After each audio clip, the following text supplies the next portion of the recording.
Circus-World Museum is one of America's greatest living history spectaculars, captured on 43 acres of historic landmark. The original home of Ringling-Brothers Circus is here in Baraboo, just a few miles from the Dells. This is Circus-World Museum, America's Circus Museum. It was the original home of the Ringling-Brothers Circus. This is where they began and where they grew to become the world's greatest show. And when they started, it was real small.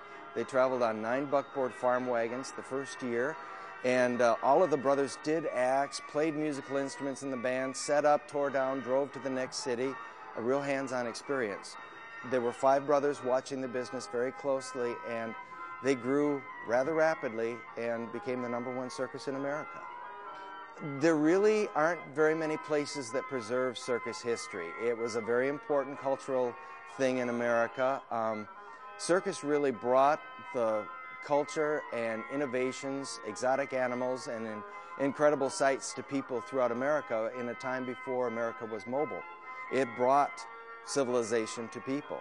They usually saw their first electric light, heard their first recorded sound, saw their first car, airplane, motion picture, all on a circus. The circus most definitely is part of the American dream. When they went to the circus, they could forget about all their mundane worries and the things that were affecting their lives and be transported to a magical place that was there in their own town for one day and one day only. Human performers doing unbelievable feats, exotic animals from the 4 corners of the earth, the latest inventions and innovations, and it was right there in their hometown.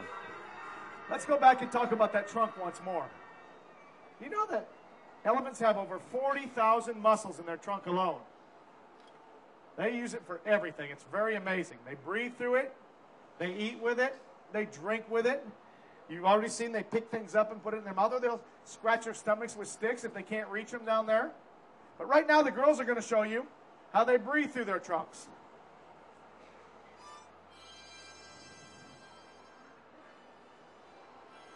You have to play it louder because the fan's on. Blow it. Blow it. There you go. What a good girl. Take a bow.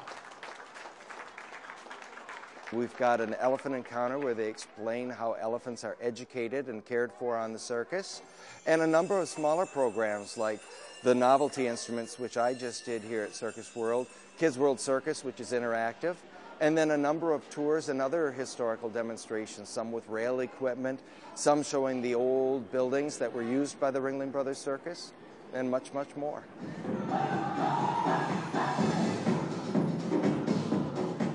Our main show is a Chinese acrobatic circus. Chinese have appeared with American shows going back to the 1840s. Were particularly popular around the 1890s and 1900s. And in their country, it's a tradition that goes back 2,000 years, so it's quite significant.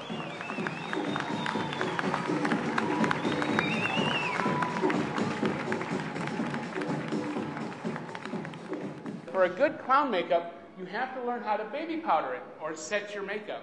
And I put my makeup on once a day up until, well, from the beginning of the season, which was 2 weeks ago, to Labor Day, which is about 3 more months. I'll be doing it every single day.